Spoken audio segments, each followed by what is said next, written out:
Assalamualaikum warahmatullahi wabarakatuh. Di video sebelumnya kita sudah unboxing dan review Samsung M32. Dan ternyata banyak yang memberi feedback positif tentang HP ini karena harga yang terjangkau dengan spesifikasi yang sudah oke banget. Bahkan bisa dibilang HP ini tuh paling worth it di kelas harganya. Dan di video kali ini kita akan membahas apa saja kelebihan dan kekurangan yang dimiliki Samsung M32 supaya kamu tambah yakin dan gak ragu lagi pastinya. Dan untuk kelebihan yang pertama adalah karena harga dan spesifikasi yang ditawarkan. Buat kamu yang belum tahu, Samsung M32 dijual dengan harga 3,3 juta dengan kapasitas 8/128 GB. Ada juga yang varian RAM 6/128 GB dijual dengan harga 3 jutaan aja. Selain harga yang relatif terjangkau dan kapasitas RAM-ROM yang besar, spesifikasi yang ditawarkan HP ini juga cukup menggiurkan. Chipset yang digunakan sudah chipset gaming, MediaTek Helio G80 octa-core 12 nanometer. Baterainya juga sudah cukup besar, 5000 mAh dengan pengisian yang sudah support fast charging hingga 25 watt. Sensor yang disediakan juga sudah lengkap, hampir semua ada. Giroskopnya juga sudah hardware. Dan nggak cukup di sini aja, Samsung M32 juga sudah dilengkapi dengan NFC. Untuk display atau layarnya, HP ini juga sudah menggunakan panel layar Super AMOLED andalan Samsung. Jadi untuk urusan warna dan kejernihan layar tidak usah diragukan lagi, karena sudah pasti bagus banget. Apalagi sudah didukung dengan refresh rate hingga 90Hz dan always on display. Jadi dari semua spesifikasi yang ditawarkan merupakan nilai kelebihan menurut saya. Karena jika kita flashback 1 tahun ke belakang, jarang banget Samsung loyal spesifikasi seperti ini. Pokoknya kalau cuman Oppo dan Vivo mah lewat. Untuk kelebihan yang kedua yang dimiliki Samsung M32 adalah performa yang dihasilkan. Biasanya HP Samsung terkenal kurang powerful buat gaming, tapi di Samsung M32 ini tidak berlaku. Karena nggak cuma spesifikasi aja yang menjadi kelebihan, performa yang dihasilkan HP ini juga cukup jadi acuan buat kamu membelinya. Berkat MediaTek Helio G80 dan sistem UI Samsung yang stabil, yang saya rasakan saat main game di HP ini sudah sangat lancar dan nyaman kayak pundak gebetan.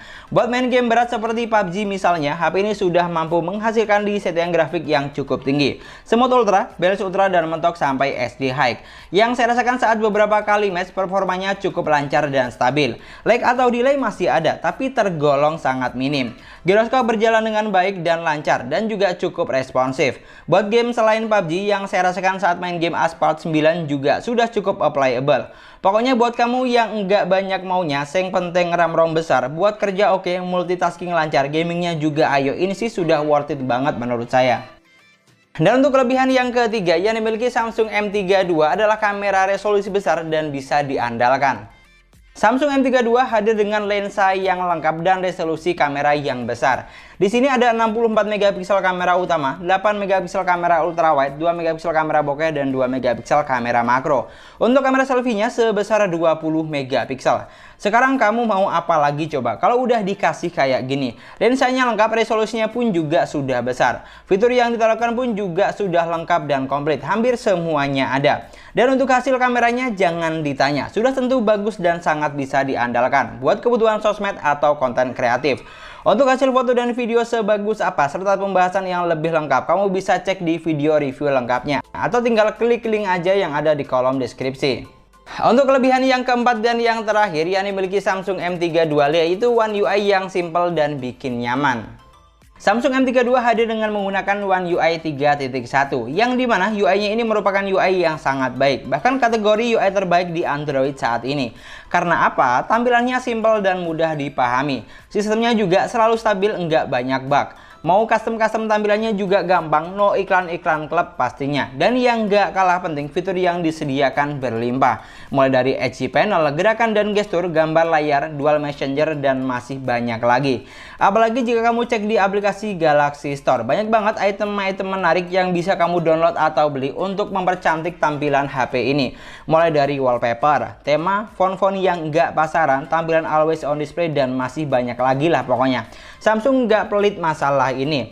Makanya nggak sedikit user atau pengguna yang sudah nyaman menggunakan One UI di HP Samsung agak PR buat beralih ke merek lain. Bahkan ada juga orang yang ketika beli HP enggak memperhatikan spesifikasi dan lain-lain. Pokoknya sudah cukup untuk menunjang kebutuhan sama yang penting mereknya harus Samsung.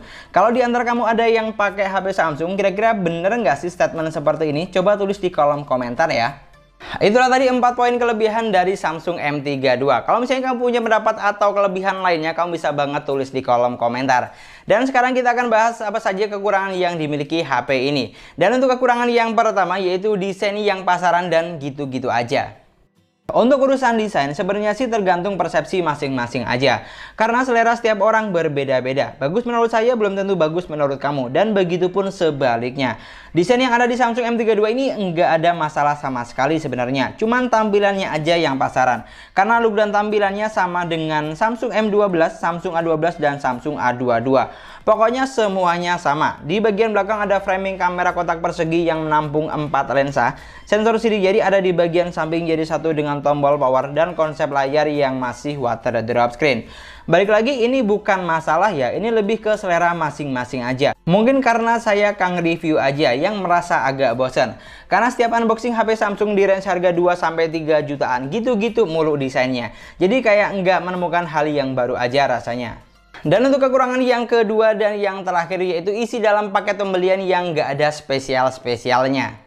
Dijual dengan harga 3 jutaan tapi dalam paket pembeliannya kita nggak dapat aksesoris tambahan 1 biji pun. Dari dalam box dapatnya ya cuman buku panduan singkat, unit utama dari Samsung M32, satu set charger 15 watt dan SIM ejector mungil. Udah itu aja. Aksesoris sepele seperti anti gores, soft case, dan handsfree kita harus beli terpisah. Emang sih ini hal sepele banget sebenarnya, padahal cuma anti gores plastik sama soft case bening.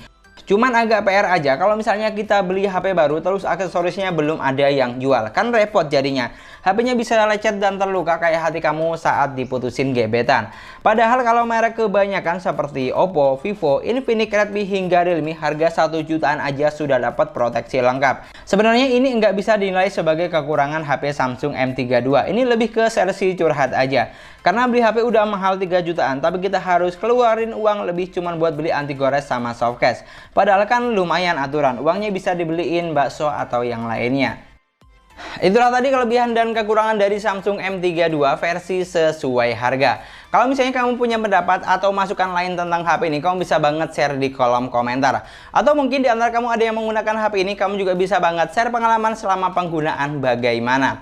Dan mungkin sekian dulu pembahasan kita kali ini. Terima kasih banyak buat yang sudah nonton videonya sampai akhir. Semoga videonya gampang dan mudah dipahami. Dan yang paling penting semoga videonya bermanfaat. Jangan lupa like dan komen videonya, jangan lupa juga subscribe channel sesuai harga. Kita ketemu lagi di video selanjutnya. Assalamualaikum warahmatullahi wabarakatuh.